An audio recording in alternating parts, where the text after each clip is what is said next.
السلام علیکم دوستو، ویڈیو دیکھنے سے پہلے ہمارے اس چینل کو سبسکرائب کر لیں اور نیچے موجود بیل آئیکن کو ضرور کلک کر لیں تاکہ ہماری ویڈیوز باقاعدگی سے آپ کے پاس پہنچتی رہیں۔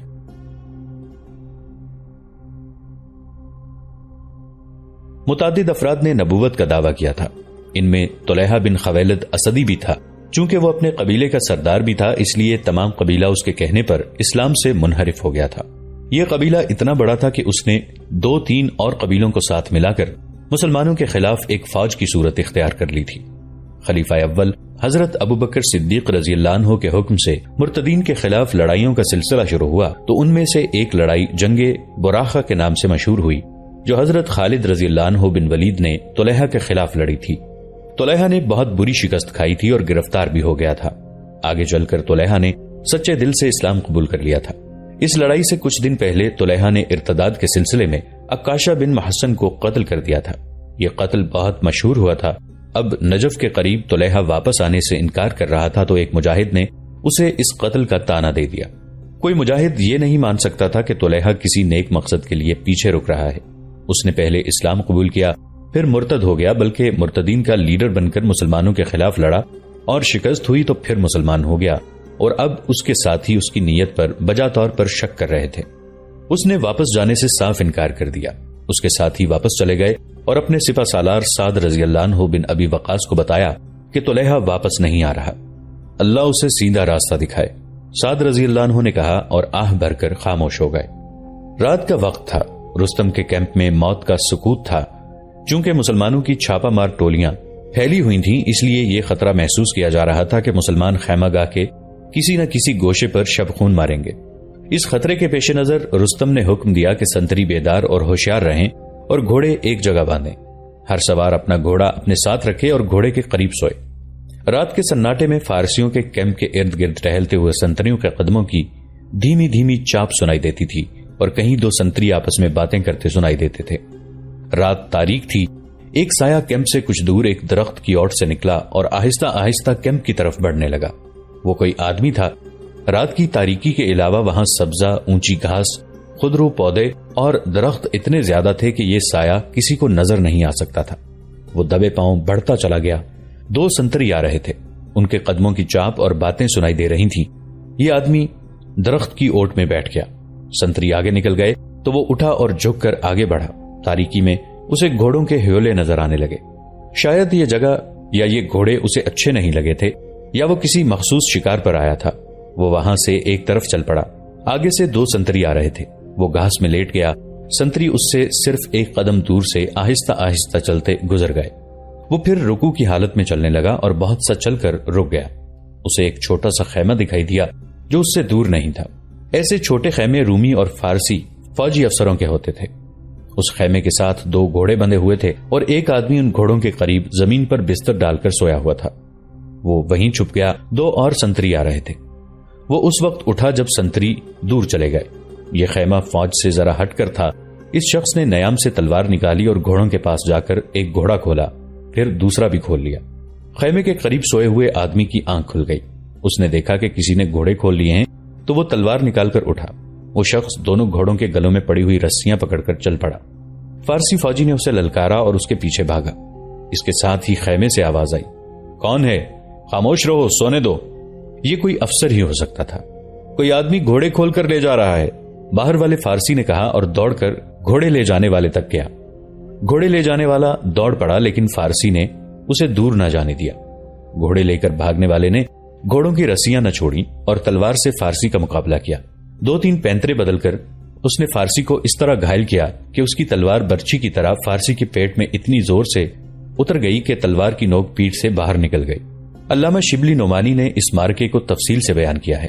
وہ لکھتے ہیں کہ ایک فارسی کو تو اس شخص نے گرا دیا، لیکن خیمے سے نکل کر جو فارسی آیا وہ کوئی معمولی سپاہی یا عہدیدار نہیں تھا۔ وہ فارس کا ایک مشہور فوجی افسر تھا جسے 1000 سوار کا خطاب ملا ہوا تھا۔ یہ خطاب غیر معمولی بہادری کے صلے میں دیا جاتا تھا۔ اس کا مطلب یہ تھا کہ یہ شخص 1000 سواروں کے برابر ہے، یعنی یہ اکیلا 1000 سواروں کا مقابلہ کرنے کی جرت کا مالک ہے۔ علامہ شبلی نعمانی نے اس کا نام نہیں لکھا۔ اس کے ہاتھ میں برچی تھی، کیمپ سے کچھ اور دور چلا گیا تھا۔ 1000 سوار نے اسے دور نہ جانے دیا۔ وہ شخص بھی رک گیا اور تلوار اور برچی کا مقابلہ شروع ہو گیا۔ 1000 سوار نے برچی کے جتنے وار بھی کیے وہ تلوار والے نے ادھر ادھر ہو کر بیکار کر دیے، یہاں تک کہ تلوار والا شاید زمین ناہموار ہونے کی وجہ سے گر پڑا اور وہ پیٹھ کے بل ہو گیا۔ ہزار سوار نے اوپر سے برچی ماری جو گرے ہوئے شخص کے سینے یا پیٹ میں اتر جانی تھی، لیکن وہ حیران کن پھرتی سے ایک طرف لڑک گیا۔ برچی کا وار بہت ہی زوردار تھا، وہ شخص ایک طرف ہو گیا تو برچی زمین میں اتر گئی۔ ہزار سوار اپنے جسم کو قابو اور توازن میں نہ رکھ سکا اور آگے کو گرنے لگا۔ گرے ہوئے شخص نے لیٹے لیٹے تلوار کا وار برچی کی طرح کیا اور تلوار ہزار سوار کے پہلو میں اتر گئی۔ اس کے ہاتھ برچی سے ہٹ گئے۔ تلوار والا گیند کی طرح اچھل کر اٹھا، زمین میں اتری ہوئی برچی نکالی، ہزار سوار گر پڑا تھا۔ تلوار والے نے برچی ہزار سوار کے سینے میں اتار دی اور برچی اس کے سینے میں ہی رہنے دی۔ محمد حسنین ہیکل نے بھی یہ واقعہ 3 مسلمان اور ایک یورپی مورخ کے حوالوں سے تفصیل سے لکھا ہے۔ ہزار سوار مارا گیا تو ایک اور فارسی تلوار لیے دوڑا آیا۔ اس نے جب 2 لاشیں پڑی دیکھی تو اس کی ہمت جواب دے گئی۔ اس نے اپنے آپ کو بچانے کے لیے تلوار چلائی، لیکن پھر تلوار پھینک دی۔ کون ہے تو جس نے ہزار سوار کو مار ڈالا ہے؟ اس نے پوچھا اور خوفزدہ آواز میں کہا، تو جو کوئی بھی ہے مجھے اپنا قیدی سمجھ، میں مرنا نہیں چاہتا۔ ایک گھوڑے پر سوار ہو جا، دوسرے شخص نے اس فارسی سے کہا۔ زین پر مضبوطی سے بیٹھنا اور اس گھوڑے کی رسی میرے ہاتھ رہے گی، جلدی کر۔ فارسی نے ایک گھوڑے کی ننگی پیٹھ پر سوار ہو کر کہا۔ میرے بھائی بند جاگ اٹھے ہیں۔ وہ شخص بھی گھوڑے پر سوار ہو گیا اور اتنے میں سنتری بھی آ گئے اور ایسا شور اٹھا جیسے پورا شہر جاگ گیا ہو۔ گھوڑے کھل گئے ہیں، ہزار سوار مارا گیا ہے، وہ گیا، آگے سے روکو۔ یہ کوئی عربی ہوگا۔ ایک شور تھا، ہنگامہ تھا۔ بے شمار فارسی فوجی گھوڑوں پر سوار برچیاں اور تلواریں لیے دوڑ پڑے۔ 2 گھوڑے اور ایک قیدی لے جانے والا شخص سرپٹ جا رہا تھا۔ 2 گھوڑوں کے ٹاپ اس کی نشاندہی کر رہے تھے۔ فارسی سواروں نے دائیں بائیں سے اسے گھیرے میں لیا تو وہ ان سواروں کے درمیان سے نکل گیا۔ وہ کوئی شاہ سوار تھا جو ننگی پیٹھ پر سوار ہونے کے باوجود گھوڑے کو قابو میں رکھے ہوئے گھیرے سے نکل جاتا تھا۔ آخر وہ نکل گیا اور فارسی سوار واپس آ گئے۔ رستم بھی جاگ اٹھا۔ اپنی 1 میل سے زیادہ لمبائی اور اتنی ہی چوڑائی میں پھیلی ہوئی خیمہ گاہ میں مچی ہوئی ہڑبانگ نے اسے پریشان کر دیا۔ کیا ان بدبخت عربوں نے شبخون مارا ہے؟ اس نے گھبراہٹ آمیز آواز میں پوچھا۔ اس نے کہا، ان سنتریوں کو زندہ جلا دو۔ کچھ معلوم نہیں کیا ہوا ہے عالی مقام، اس کے ایک محافظ نے کہا۔ پہاڑی کی طرف سے شور اٹھا تھا جدھر ندی ہے۔ رستم شب خوابی کے لباس میں تھا۔ اسی لباس میں ایک محافظ کے گھوڑے پر سوار ہوا اور گھوڑے دوڑاتا وہاں پہنچا جہاں ہزار سوار کی لاش کے ساتھ ایک اور فارسی کی لاش پڑی تھی۔ فوری طور پر جو باتیں معلوم ہو سکیں وہ رستم کو بتائی گئیں۔ وہ مان نہیں رہا تھا کہ شب خون مارنے والا ایک آدمی تھا۔ تعقب کرنے والوں نے بتایا کہ 2 آدمی تھے۔ انہیں معلوم نہیں تھا کہ دوسرا سوار ان کا اپنا ہی ساتھی ہے۔ ہزار سوار کو 1 یا 2 آدمی قتل کر کے نہیں جا سکتے، رستم نے کہا۔ یہ برچھی اس کی اپنی ہے جس سے اس سے مارا گیا ہے۔ اگر قاتل اکیلا تھا یا 2 تھے تو وہ انسان نہیں ہو سکتے، جن یا بھوت ہوں گے۔ ہزار سوار کے ساتھ جو آدمی مارا گیا تھا وہ اس کا محافظ تھا۔ اس کے 2 محافظ تھے جو اس کے خیمے کے باہر سوتے تھے۔ رستم نے پوچھا کہ دوسرا محافظ کہاں ہے؟ پتہ چلا کہ وہ لاپتہ ہے۔ رستم حیرت زدگی کے عالم میں وہاں سے چلا گیا۔ اس پر خاموشی طاری ہو گئی تھی۔ مسلمانوں کے پڑاؤ میں فجر کی اذان کی مقدس صدا ابھرنے اور فارس کی فضا کی لہروں میں ارتعاش پیدا کرنے لگی۔ شہر کے سناٹے میں اذان دور دور تک سنائی دے رہی تھی۔ سلمہ، سعد رضی اللہ عنہ بن ابی وقاص نے اپنی بیوی سے کہا، رات بھر طلیحہ میرے دماغ پر سوار رہا ہے۔ وہ ایسا تو نہ تھا، وہ تو بہت ہی دلیر تھا، چٹانوں سے ٹکرا جایا کرتا تھا۔ میں نے رات اسے خواب میں بھی دیکھا ہے۔ مجھے یقین نہیں آتا کہ وہ ہمیں دھوکہ دے گیا ہے۔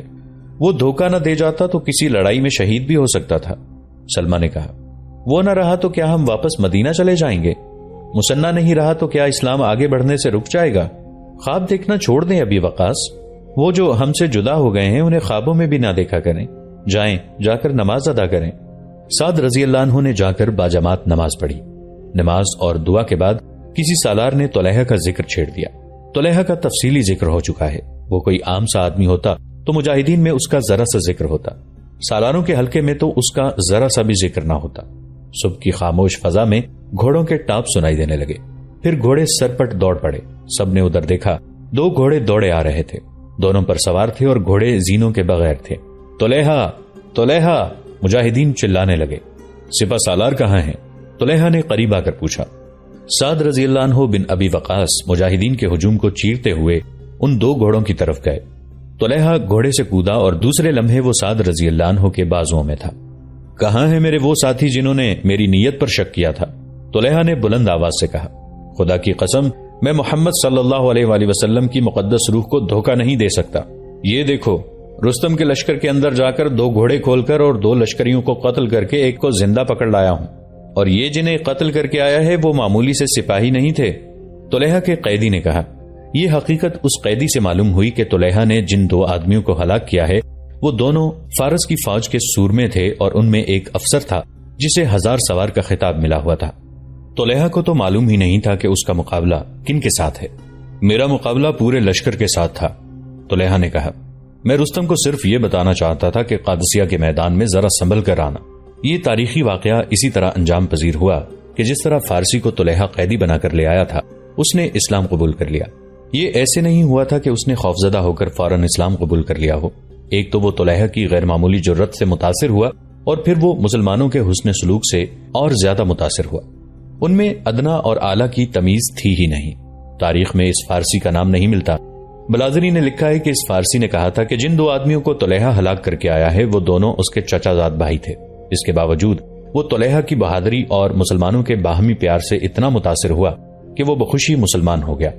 اس کا اسلامی نام تاریخ میں موجود ہے۔ سعد رضی اللہ عنہ بن ابی وقاص نے اس کا نام مسلم رکھا تھا۔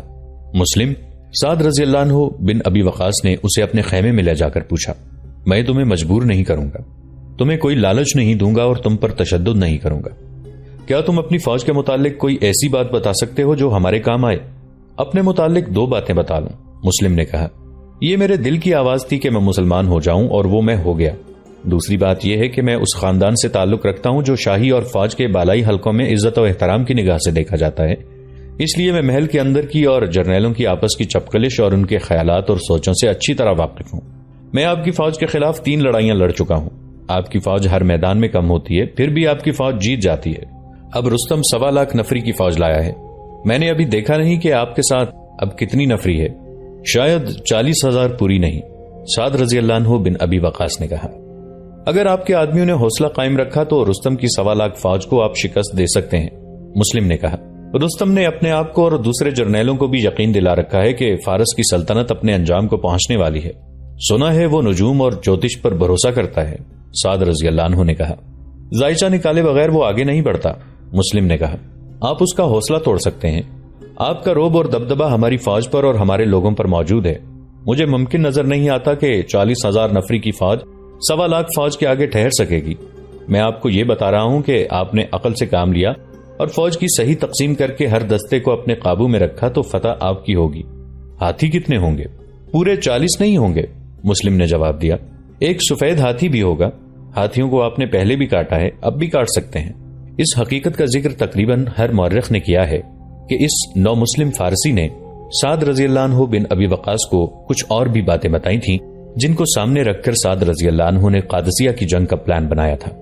مسلم نے ٹھیک کہا تھا کہ سعد رضی اللہ عنہ بن ابی وقاص کو یہ جنگ عقل اور جذبے سے لڑنی تھی، ورنہ کوئی سوچ بھی نہیں سکتا تھا کہ 40,000 نفری کی فوج 1,20,000 نفری کی فوج کے مقابلے میں کھڑی بھی ہو سکتی ہے۔ سعد رضی اللہ عنہ بن ابی وقاص کو ایک اور دشواری نظر آ رہی تھی، وہ یہ کہ ان کی ٹانگ درد عرق النساء سے بیکار ہوئی جا رہی تھی۔ طبیب جتنا علاج کرتے تھے درد اتنا ہی بڑھتا جا رہا تھا۔ جوں جوں لڑائی قریب آتی جا رہی تھی سعد رضی اللہ عنہ اس ٹانگ سے معذور ہوتے جا رہے تھے، لیکن عمر رضی اللہ عنہ کو وہ پیغامات باقاعدگی سے بھیجتے تھے۔ ان پیغامات میں انہوں نے ٹانگ کی تکلیف کا ذکر کبھی نہیں کیا۔ رستم آخر کار قادسیہ پہنچ گیا۔ تاریخ کے مطابق رستم نے مدائن سے قادسیہ پہنچتے 4 مہینے گزار دیے تھے۔ مدائن سے قادسیہ تک فاصلہ صرف 35-36 میل تھا۔ اس سے ظاہر ہوتا ہے کہ وہ لڑنے سے گریز کر رہا تھا۔ اس نے اپنے جرنیلوں کو بھی کسی حد تک اپنا ہم خیال بنا لیا تھا، لیکن طلحہ ان کے 2 گھوڑے کھول کر اور ان کے 1000 سوار اور ایسے ہی ایک اور سورما کو قتل کر کے اور ایک سورما کو زندہ لے گیا تو جرنیلوں نے رستم پر دباؤ ڈالنا شروع کر دیا کہ لڑائی ٹالتے چلے جانے سے مسلمان اتنے دلیر ہو گئے ہیں کہ ان کی بستیوں کو لوٹتے پھرتے ہیں اور خیمہ گاہ کے اندر آ کر گھوڑے کھول کر لے گئے ہیں، اس لیے اب آگے بڑھ کر مسلمانوں کو للکارنا پڑے گا۔ رستم آخر کار قادسیہ آ گیا۔ سعد رضی اللہ عنہ بن ابی وقاص اپنے لشکر کے ساتھ وہاں پہنچ چکے تھے۔ رستم نے اپنی 1,20,000 فوج کو جنگی ترتیب میں کر دیا، لیکن ابھی اس کا ارادہ لڑنے کا نہیں تھا۔ اپنی فوج کے آگے اس نے ہاتھیوں کو کھڑا کیا تھا۔ اس ترتیب میں فوج کو کھڑا کرنے کا مقصد مسلمانوں پر رعب طاری کرنا تھا، لیکن رستم نے اپنے جرنیلوں کو بلایا۔ میں جانتا ہوں کہ مجھ پر بزدلی کا الزام عائد کیا جا رہا ہے، رستم نے جرنیلوں سے کہا، اور میں یہ بھی جانتا ہوں کہ تم میں ایسے بھی ہیں جو میرے خیال کو اور میرے قیافے کو سمجھ گئے ہیں۔ میں آج تمہیں بتا دینا چاہتا ہوں کہ میں نے کیا سوچا ہے۔ میری یہ پیشن گوئی غلط نہیں ہو سکتی کہ سلطنت فارس پر بہت برے سائے پڑ گئے ہیں۔ میں اس انتظار میں لڑائی کو ٹالتا رہا ہوں کہ ہو سکتا ہے یہ سائے ہٹ جائیں۔ دوسری وجہ یہ تھی کہ میں اس امید پر مسلمانوں کو للکارنے سے گریز کرتا رہا ہوں کہ مسلمان خوراک کی قلت سے تنگ آ کر واپس چلے جائیں گے۔ وہ ہماری بستیوں کو لوٹتے رہے، لیکن میں نے جالینوس کو 40,000 فوج دے کر کہا تھا کہ اس فوج کو مختلف علاقوں میں پھیلا کر بستیوں کو تحفظ دیا جائے۔ اس کا خاطر خواہ اثر ہوا، مسلمانوں کے حملے بند ہو گئے۔ اب وہ لازماً اناج وغیرہ کی قلت محسوس کر رہے ہوں گے۔ اب میں مسلمانوں میں ایسا اختلاف پیدا کر دوں گا کہ وہ آپس میں لڑ پڑیں گے۔ میں ابھی لڑائی شروع نہیں کروں گا، میں مسلمانوں کو پیغام بھیجوں گا کہ میرے ساتھ صلح کی بات کریں۔ میں انہیں ایسے جھانسے دوں گا کہ وہ آپس میں بحث و مباحثے میں الجھ جائیں گے اور ان میں اختلاف پیدا ہو جائے گا۔ اس کے نتیجے میں لڑائی ملتوی ہوتی چلی جائے گی۔ ہم نے اپنی بستیوں کو محفوظ کر کے عربوں کے لیے رسد حاصل کرنے کے ذرائع بند کر دیے ہیں۔ یہ بدبخت بھوک سے پریشان ہو کر فارس سے نکل جائیں گے۔ ہم انہیں زندہ نہیں نکلنے دیں گے، عقب سے ان پر حملے کرتے رہیں گے۔ ہمارا کوئی حملہ آور دستہ جم کر نہیں لڑے گا، حملہ کرے گا اور جتنا نقصان کر سکتا ہے کر کے نکل جائے گا۔ میں تم سب کا تعاون چاہتا ہوں۔ تمام جرنیلوں نے اسے تعاون کا یقین دلایا۔ اگلی صبح سعد رضی اللہ عنہ بن ابی وقاص کو اطلاع دی گئی کہ رستم کا ایلچی آیا ہے۔ اسے سعد رضی اللہ عنہ نے خیمے میں بلا لیا، اپنے ماتحت سالاروں کو بھی طلب کیا اور مترجم کو بھی بلایا۔ مترجم کا نام ہلال ہجری تھا۔ وہ عرب و عجم کی زبانیں مہارت سے سمجھتا اور بولتا تھا۔ وہ مدینہ سے لشکر کے ساتھ آیا تھا۔ ایلچی جس انداز سے خیمے میں داخل ہوا اس میں رونت کی جھلک نمایاں تھی۔ اس کا لباس شاہانہ تھا، سر پر جو آہنی خود تھی وہ آئینے کی طرح چمک رہی تھی۔ اگر لباس ہی برتری کا معیار تھا تو مسلمان اس کے نوکر چاکر لگتے تھے۔ اس نے جن نگاہوں سے سعد رضی اللہ عنہ اور دوسرے سالاروں کو دیکھا ان نگاہوں میں حقارت کا تاثر تھا۔ اے فارس کے ایلچی، سعد رضی اللہ عنہ بن ابی وقاص نے کہا، ہم نے تیری شان و شوکت دیکھ لی ہے، کیا تو اپنے آنے کا مقصد نہیں بتائے گا؟ میں دیکھ رہا ہوں کہ تم لوگوں کے پاس ہے ہی کیا؟ ایلچی نے کہا، تمہارے ہتھیار دیکھے، ان گھسے پٹے ہتھیاروں سے تم ہمارا مقابلہ کس طرح کرو گے؟ اپنی تعداد دیکھو، کیا تم فارس کے بادشاہ ہو؟ سعد رضی اللہ عنہ نے مسکراتے ہوئے پوچھا۔ نہیں، کیا تم رستم ہو؟ نہیں، ایلچی نے جواب دیا۔ پھر وہ پیغام دو جو رستم نے تمہیں دیا ہے، سپہ سالار سعد رضی اللہ عنہ نے کہا۔ ہاں، ایلچی نے بوکھلا کر کہا، ہمارے کماندار اعلیٰ تمہارے ساتھ صلح کی بات کرنا چاہتے ہیں۔ کوئی ایسا آدمی بھیجیں جو فیصلہ تن بات کر سکتا ہو، آج ہی کسی کو بھیج دیں۔ ہمارا ایلچی آج شام سے پہلے تمہارے کماندار اعلیٰ کے پاس پہنچ جائے گا، سعد رضی اللہ عنہ نے کہا۔ رستم کا ایلچی چلا گیا۔ ظہر کی نماز کے بعد سعد رضی اللہ عنہ نے اپنے ایک دانشمند ساتھی ربیع بن عامر کو رستم کے پاس جانے کے لیے ایلچی منتخب کیا اور اسے کچھ ہدایات دی۔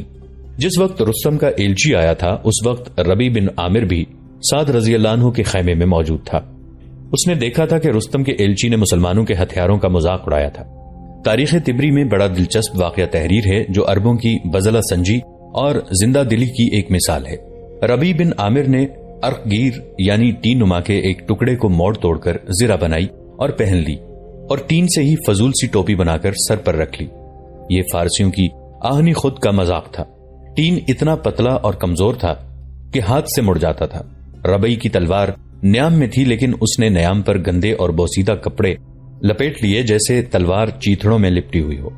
کمر کے گرد اس نے ایک رسی باندھ لی، ایک برچی ہاتھ میں لی جس کی انی تو ٹھیک تھی لیکن اوپر سے لکڑی فٹ ڈیڑھ فٹ ٹوٹی ہوئی تھی۔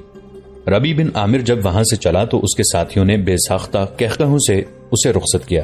وہ پاگل لگتا تھا جس نے فارس کے فوجیوں کی نقل اتاری تھی۔ ادھر یہ مسلمان تھے جن کا سپہ سالار معمولی سے خیمے میں سپاہیوں کی طرح رہتا تھا، ادھر فارسیوں کا سپہ سالار رستم تھا جس نے وہاں جنگل میں بادشاہوں جیسا دربار آراستہ کر رکھا تھا۔ تبری نے لکھا ہے کہ رستم کو چونکہ بتا دیا گیا تھا کہ آج مسلمانوں کا ایلچی آئے گا، اس لیے اس نے بڑی شان و شوکت اور جاہ و جلال کا اہتمام کر رکھا تھا۔